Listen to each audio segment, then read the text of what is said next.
Minhas amigas, meus amigos, boa noite. Aqui quem fala é o Edson Sardano. Eu estou aqui com vocês mais uma vez, participando pelas ondas da internet, que é muito legal, faz a gente se aproximar, faz a gente alcançar mais pessoas. E com muita alegria, com muita satisfação, eu estou aqui hoje para falar com vocês sobre o perdão, fazer a nossa palestra, manter os laços. É extremamente importante que as atividades do centro não sejam interrompidas. Nós estamos aí enfrentando um problema sério, sanitário, de saúde e tal, mas também temos nossos problemas emocionais, espirituais, e temos aí os instrumentos que a tecnologia nos proporciona para nos aproximar. Então, o nosso reencontro, aproveitando o nome, da nossa casa, essa casa que nos acolhe, o nosso reencontro é pelas ondas da internet. E do mesmo jeito que chega aí a minha imagem, chega a minha voz, a nossa vibração também corre mundo afora e alcança os espíritos. E é em função disso que eu vou pedir para vocês se unirem a mim agora, para a gente começar o nosso momento, a gente começar o nosso trabalho, a nossa palestra, com uma oração. De uma forma muito simples, eu peço que vocês se concentrem, fechem os olhos, não necessariamente, é só para não ficar olhando para a minha cara, porque aí perde a concentração. Fecha os olhinhos, procura tirar do fundo do coração, do fundo da alma, os sentimentos mais tranquilos, sentimentos de paz, de leveza, buscando a comunhão com os espíritos amigos, os espíritos superiores, agradecendo a eles essa oportunidade de estarmos aqui mais uma vez juntos, respirando esse mesmo ar, sentindo essa mesma vibração e aprendendo alguma coisa, refletindo sobre a vida, sobre a criação de Deus, os nossos planos, o nosso futuro, sempre pela ótica cristã, pela ótica espírita, procurando trabalhar, procurando crescer, evoluir, procurando fazer com que a gente possa realmente sim, evoluir, fazer o nosso melhor, cumprir o nosso papel nesse planeta, nessa nossa existência. Que Deus nos abençoe, abençoe mais uma vez esse nosso trabalho. Que assim seja. Então é isso, minhas amigas, meus amigos. A gente sempre ora, sempre começa os nossos trabalhos com oração, não é rito, não é dogma. Se não quiser fazer, também não faz, não tem problema nenhum. Mas é só para marcar, realmente. E aproveitando a questão da internet, a internet é um negócio danado, né? A internet, se nós pararmos para pensar, ela é muito boa, porque ela nos aproxima de pessoas que estavam longe. Mas, por outro lado, ela é perigosa, porque ela nos distancia das pessoas que estão perto. É comum, infelizmente, você vai a uma lanchonete, a um restaurante, aí você olha assim numa mesa com 3, 4, 5 pessoas da mesma família, amigos, e está cada um de cabeça baixa olhando no seu celular. Então, distancia aquelas pessoas que estão juntos, que estão pertinho umas das outras, que poderiam estar ali sorrindo uma para a outra, conversando, distancia essas pessoas, e de repente o cidadão está falando com alguém lá nos Estados Unidos, no Japão, no Nordeste, no Sul. Então, aproxima aquela pessoa que está longe, mas distancia a que está ali do lado. Então, é uma oportunidade, como é que fala? É um instrumento muito legal, mas que nós precisamos prestar muita atenção para usar da melhor forma possível. E aqui, realmente, nós estamos fazendo isso, nos unindo numa palestra, num tema que eu acho extremamente importante. É pela segunda vez que eu vou abordar esse tema aí, a pedido, no reencontro, mas é o tipo do tema que pode falar 2, 3, 4, 5, 10, não esgota, ao contrário, nos lembra, porque é um exercício. Eu vou falar sobre o perdão. É um exercício. E falar perdão para cá, perdão para lá, mas da boca para fora é uma coisa.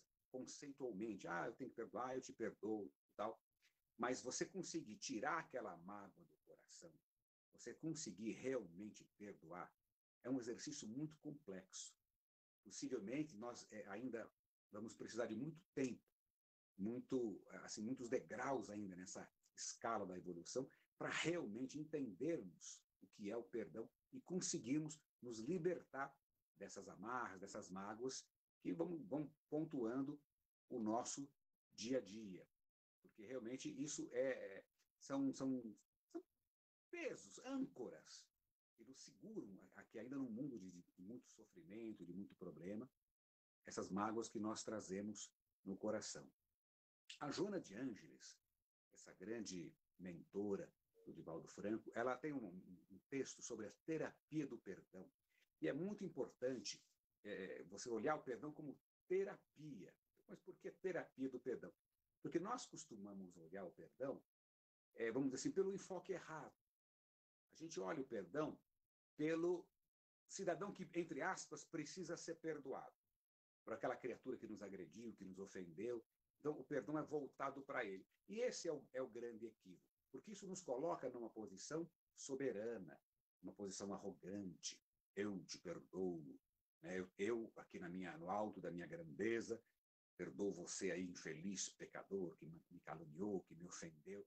Isso não é um sentimento bom, nenhum sentimento verdadeiro. O perdão, ele é o principal beneficiado com esse perdão, a pessoa que mais se beneficia, a pessoa que mais vai tirar proveito do perdão, é aquele que perdoa, aquele que libera o seu coração de mágoa, de problema. E a Joana fala na terapia, porque isso já é estudado cientificamente.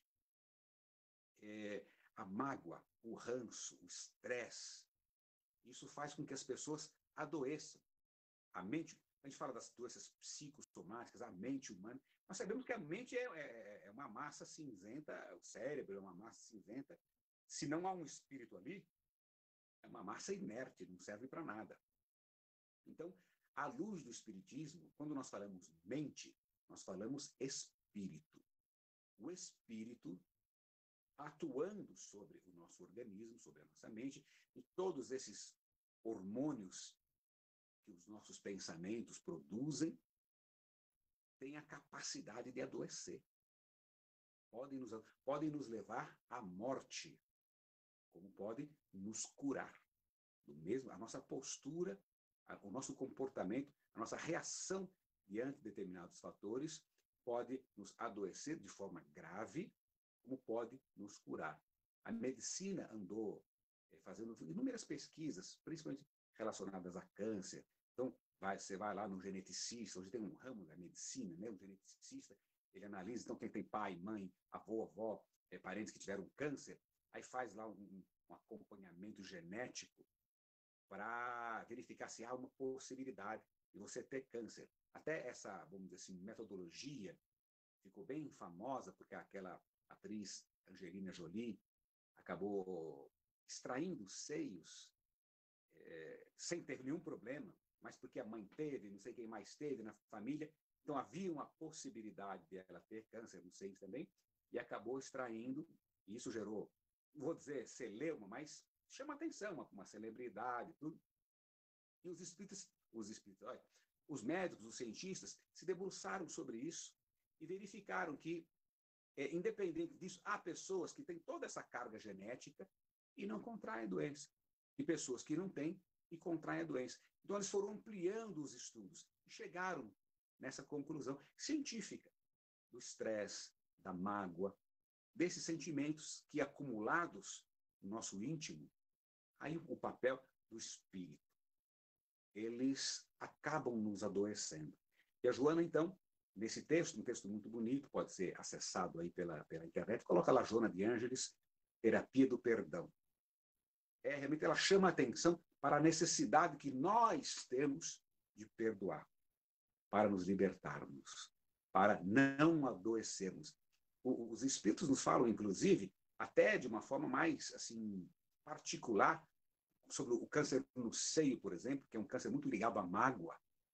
E eu já conheci, eu falo isso um pouco até de dor, uma pessoa próxima à família que teve um câncer no seio, e ela batia no peito e falava, esse câncer aqui tem nome.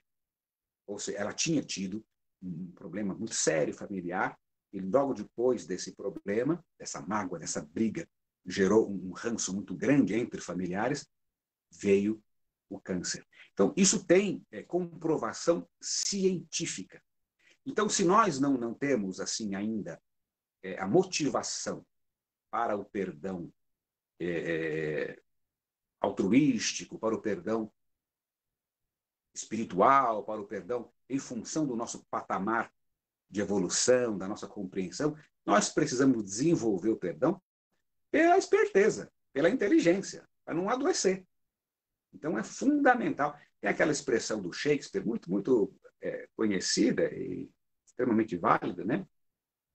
Que o ódio, ou seja, o não perdão, o ódio, a permanência desse ranço, desse sentimento, o ódio é um veneno que se bebe achando que o outro vai morrer.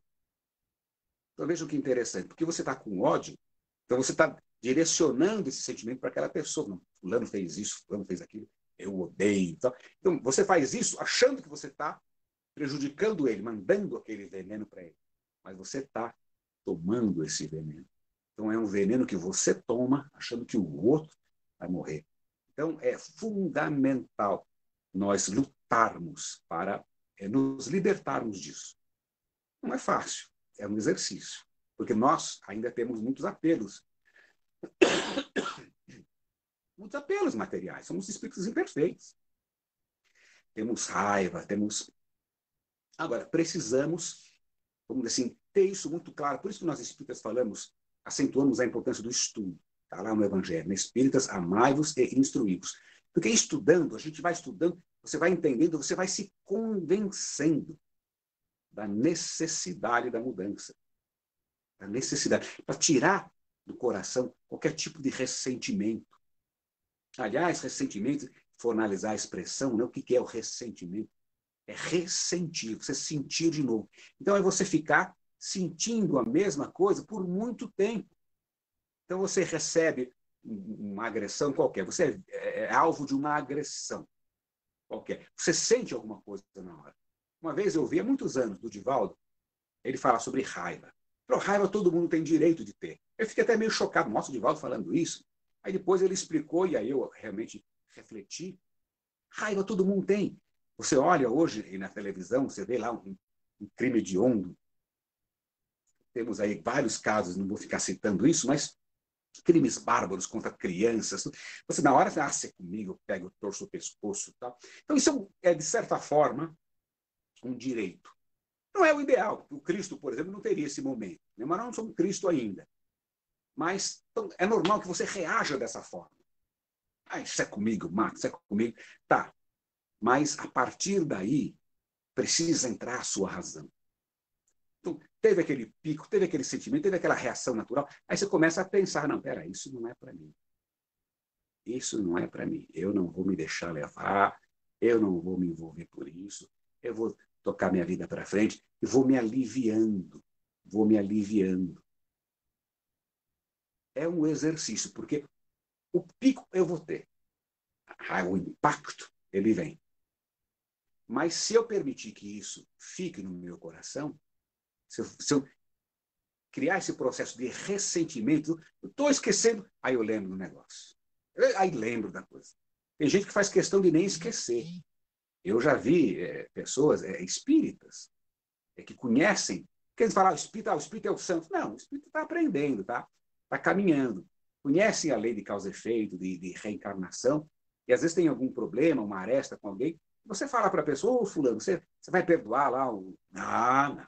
Quem me fez, nessa encarnação eu não perdoo. Não, nessa encarnação eu... Quer dizer, você sabe da necessidade, da importância, então eu vou arrastar para outra encarnação, ou seja, eu vou ficar ressentindo, eu vou ficar sentindo isso o tempo todo, vou ficar mastigando isso até a próxima encarnação. Até a próxima encarnação. Então, vejam que coisa absurda que é o cultivo do ressentimento. E é isso que gera toxinas, isso que gera mal para nós. E pode, inclusive, não é uma coisa assim distante, não, raríssima, não. Quer dizer, não necessariamente câncer, mas outras doenças, úlcera, gastrite, um monte de perturbações psicológicas que mais para frente vão dar problema, tipo depressão, pânico, o transtorno bipolar, tudo isso aí tem muito a ver com a nossa forma de encarar as coisas da vida. Então, essa terapia do perdão, essa terapia da leveza, da paz, é fundamental. Fundamental nós fazermos esse exercício. Custa, no começo é duro, porque a nossa natureza é assim. A gente tem aquela vontade de reagir. Agora, você reage, normal, fez a sua parte humana, aí para, reflete. Eu preciso me esforçar. Eu tenho que superar isso aí. Eu tenho que superar, eu tenho. A gente palestra por celular, corre risco. Minha mãe entrou aqui agora, mas não interrompeu, não, né? Eu já desliguei aqui. Estou com a Esther me avisou aí. Estou com os velhinhos bem dependentes, né? 871, 868, outro, de vez em quando dá uma ligada. Então, gente, voltando à nossa questão do perdão. Essa leveza e, mais importante ainda, quando perdão, aí fala do perdão, do auto-perdão. Nós devemos nos prestar muita atenção nessa questão do auto-perdão. Era outra dúvida que eu tinha quando eu ouvia as pessoas falar, você precisa se perdoar. Eu falo do Divaldo sempre, porque o Divaldo sempre foi uma referência aqui na nossa família, né? E aí, puxa vida, auto-perdão. Eu falei, mas como é que é esse negócio de auto-perdão? Aí eu vou lá, acontece alguma coisa, eu me perdoo. Porque pouca gente gosta mais de mim do que eu mesmo, né? Então, como é que é esse negócio do auto-perdão? Aí eu fiquei pensando, não é assim uma coisa gratuita, não é uma coisa de graça. O perdão ele é muito mal interpretado. Eu uma vez ouvindo um filósofo, vou dizer materialista, não tinha nem nada, o assunto não era a religião. Ele falou que o perdão, fazendo uma comparação do perdão com a justiça. O perdão você dá para quem não merece. E a pessoa se sente perdoada se ele não merece. Olha que interessante. Aí qual é o paralelo com a justiça? Porque se ele merece, é justiça. Se alguém me perdoa, mas eu não estou errado, não, foi feita a justiça. Ele não fez nada, não foi um gesto de amor, de grandeza. Simplesmente eu merecia ser perdoado, eu merecia ser desculpado, ser homenageado, eu merecia isso. Agora, se eu não merecia, aí sim eu fui perdoado. Pode parecer legal, mas não é a nossa visão espírita, porque isso é uma visão cômoda. Porque dá aquela impressão do perdão anistia, do perdão que passa um pano no problema, passa um pano nos nossos equívocos. E não é essa a realidade. Aí eu vou lá para uma pergunta do Livro dos Espíritos, pergunta 661. Kardec perguntou para os espíritos, é válido a gente orar pedindo perdão a Deus das nossas faltas? E os espíritos respondem, é válido, mas o perdão só vem com uma mudança de comportamento. Então, essa observação é extremamente importante. E aí que eu vou entender aquilo que o Divaldo falava e fala do auto-perdão. Aí que entra, por que o auto-perdão? Eu não vou olhar num espelho dando você está perdoado. É uma coisa da boca para fora. Mas eu estou mesmo. Por que eu estou perdoado? Eu fiz alguma coisa por merecer? É de graça, sim? Não. Então, olha lá a resposta dos espíritos para Kardec. É justo, é válido pedir perdão. Porém, o perdão só vem com uma mudança de conduta. Então, aí está a essência do auto-perdão. Eu mudar o comportamento. Porque aí eu vou olhar para trás e vou ver que eu mudei. Não, eu mereço ser perdoado. Então não é aquela coisa gratuita, como a comparação que eu fiz com o filósofo, né? E eu sou perdoado se eu não mereço. Porque é realmente aquele gesto de cima para baixo. Alguém me perdoa. Essa é uma visão equivocada, é a visão que ainda nossos irmãozinhos católicos, evangélicos e outras correntes ainda têm de Deus. O Deus perdoa. Então você aceita o sacrifício de Jesus, aí vai para o paraíso, vai para o céu, está tudo perdoado. Nós não entendemos dessa forma. Nós, espíritas, não entendemos dessa forma. Perdão para nós, ele vem com a mudança de postura, ele vem como um título, ele vem como uma conquista. O perdão é uma conquista. Então, eu vou buscar o merecimento de ser perdoado. Eu vou buscar. Tem até uma expressão do Kant, se eu não me engano, que ele fala que a moral não visa trazer felicidade para as pessoas, mas permitir que as pessoas usufruam a felicidade. Então, não é uma dádiva, olha, você vai ser feliz. Não, você vai merecer a felicidade. A felicidade virá. Ela virá por consequência, como o perdão. Ninguém vai dar o perdão para você. Você vai conquistar. Como? Com mudança de comportamento, com mudança de postura. Aí você passa. E aí você se convence também que merece. Aí você tem jeito, tem cara para olhar no espelho e falar: ó, Sardão, você está perdoado. Você mudou. Você não é mais o mesmo. Você melhorou, você progrediu. Porque hoje a gente vê, puxa vida, se você voltar para trás, você não pode ficar se martirizando das coisas que fez. Ah, lá atrás, quando eu fiz, eu não tinha essa visão que eu tenho hoje. Então, eu estou perdoado? Não é simplesmente estou desculpado. Não, eu compreendo o que eu fiz. Mais uma vez, eu me refiro ao Divaldo. Né? Ele diz assim, permita-se ser como você é, mas imponha-se ser cada dia melhor. Então, você olha para trás e vê as besteiras que fez. Puxa, eu fiz, né? Fiz. Pô, mas na época eu não estava. Agora, o que é importante? Não faço mais. Eu não faço mais. Eu mudei. Eu compreendo. Eu compreendo as besteiras que eu fiz. Tudo bem. Assimilo, aceito. Não há o que fazer, já está feito. Bem? Agora, como é que eu vou conseguir erguer minha cabeça, me sentir mais leve, perdoar? Mudando o comportamento. Já não faço mais aquilo. Quando a gente se refere, vamos buscar lá na história, o caso de Jesus, lá da mulher adúltera, né? Que o pessoal usa muito essa comparação, mulher adúltera. Tal. Quando Jesus, vamos dizer assim, fala para as pessoas, né? Aquele que não tiver nenhum pecado, atire a primeira pedra, tal, e vai todo mundo embora, fica só ela lá. Quer dizer, aquele diálogo com ele, a gente fica muito, a gente presta muita atenção nessa coisa da pedra, e ele não tem nenhum pecado, vai embora. Tal. Mas esse diálogo do Cristo com essa mulher, ali nesse momento, é muito mais importante. Muito mais importante. O que ele fala para ela naquele momento? Mulher, onde estão as pessoas que a condenaram? Foram-se todos. Eu tampouco te condeno. Agora vá e não tornes a pecar. Vejam que interessante. Esse é o pulo do gato. Essa é a grande lição. Vá e não tornes a pecar. O que você fez está feito. Não tem como. Então a ideia do perdão, não. Jesus perdoou aquela mulher? Perdoou. Tá, mas qual o significado do perdão de Jesus ali?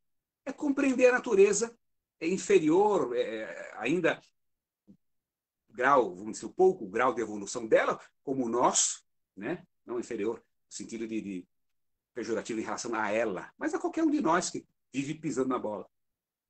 O Cristo entendeu isso aí. Então está perdoado, ponto. Vá e não tornes a pecar. E nós sabemos que a vida nos colocará em situações no sentido de reparar os nossos equívocos. Pô, mas eu não fui perdoado? Sim, você foi perdoado, mas os problemas que você gerou continuam. Tenta imaginar você dirigindo o seu carrinho, aí na Paz de Barros, né? Que é a rua bem do ladinho do reencontro. Você passa no sinal vermelho, bate num carro.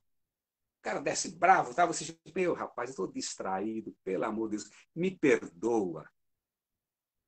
O cara do outro carro pode perdoar. Ele te abraça, né? Tá bom, vai. Tá perdoado. Mas meu carro está amassado. Não, não, fica tranquilo, eu vou consertar o seu carro. Pode até nascer uma relação de amizade. Eu já soube de gente que se casou num acidente de trânsito. Bateu o carro, aí começou a conversar, trocaram o telefone e se casaram. Então, olha que mais perdoado ainda, né? Alguém pode até falar, tá vendo? Olha o castigo aí, né? Não, não é isso não. Não é isso não. Sou 100% a favor do casamento. Mas, perdoou? Perdoou. Está perdoado. Porém, tem aqui um para-choque, um para-lama, que você vai ter que arrumar. Não é castigo. Pô, mas você me perdoou, você perdoei, meu filho, mas você prejudicou aqui, você bateu no meu carro. Você vai ter que reparar aquilo ali. A gente vai já se abraçar, a gente vai junto, eu te levo na oficina junto, sei lá. É o que Deus faz com a gente. Perdoa, abraça, acolhe. O que o Cristo fez com aquela mulher, que, como narrado majoritariamente pela história, de alguma maneira ela se equivocou, o que ele fez? Nada, abraçou, acolheu, perdoou, mas deu orientação para ela. Vá e não tornes a pecar. Muda o comportamento, muda a postura. E, obviamente, o Cristo não disse ali na hora, né? Não tinha condições de dizer aquilo ali na hora, mas ela iria assumir as consequências dos seus gestos para continuar progredindo, para seguir no progresso, para seguir na evolução. É assim que a vida funciona. É assim que a gente precisa buscar a sintonia. Tem uma outra frase que eu gosto muito, eu repito sempre, de um filósofo dinamarquês, Søren Kierkegaard. Ele diz assim: a oração não visa influenciar Deus, mas mudar a natureza de quem ora. É a mesma coisa da pergunta 661. Ó, a oração não visa influenciar Deus. Aí eu oro para influenciar Deus. Deus me perdoa. Estou influenciando a Deus para me perdoar. Não. Qual é o objetivo? Mudar a natureza de quem ora. Eu mudo minha natureza. Deus, eu mudei. Pode apostar em mim. Pode me perdoar. Porque eu mudei. Eu mudei. Eu sou outra pessoa. Então eu mereço caminhar para frente. Eu mesmo vou acreditar nisso. Então o perdão é extremamente, muito diferente daquilo que a gente imagina, daquilo que a gente cultuou nessa tradição judaico-cristã, uma dádiva de cima para baixo, para quem não merece. Perdão é para quem não merece, porque quem merece é justiça, certo? Você reconhecer, você soltar uma pessoa presa injustamente, isso é justiça. Eu falei, eu não cometi crime nenhum, vocês me botaram na cadeia. Não, não, está solto. Foi perdoado? Não. Aplicou-se justiça. Agora, o cara cometeu o crime, aí vem alguém e perdoa, isso é perdão. Na ótica, não na nossa ótica espírita. Foi dado para quem não merece. Cometeu crime, mas foi perdoado. O perdão não é isso. O perdão não é uma dádiva de cima para baixo que anula as nossas responsabilidades. O perdão é uma oportunidade de a gente erguer a cabeça e reconstruir aquilo que fez de besteira com a mudança de comportamento, com a mudança de postura. E deve começar da gente. Deve começar da gente. Lá no Evangelho está lá o capítulo 11, amai ao próximo como a si mesmo. É uma das formas de você exercitar o perdão. Eu consigo? Logo de cara, não. Como é que eu vou amar os outros como eu amo a mim?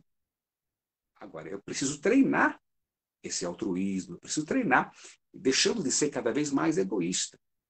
Eu venho lá dos primórdios, eu venho lá daquela simplicidade, daquela ignorância da criação, e vou treinando a família universal, o amor ao próximo. Como? Com gestos, com postura, com muito esforço, entendendo o erro dos outros, se colocando numa posição superior, não naquela posição superior prepotente, não, que vem de baixo não me atinge, sou superior. Não, aquela condição de não se permitir magoar, de entender como Cristo na cruz olhou para aquele povo todo e falou: Pai, perdoai-os, eles não sabem o que fazem.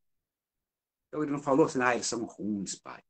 Pai, o povo ignorante. Não, Pai, perdoai-os, eles não sabem o que fazem. Jesus não tinha mágoa nenhuma daquele povo. É muito para nós, tudo bem, mas é um exercício que nós devemos fazer. Quando a gente vê essas coisas erradas, esses crimes, seja lá o que for, a gente tem que abanar a cabeça, orar por eles.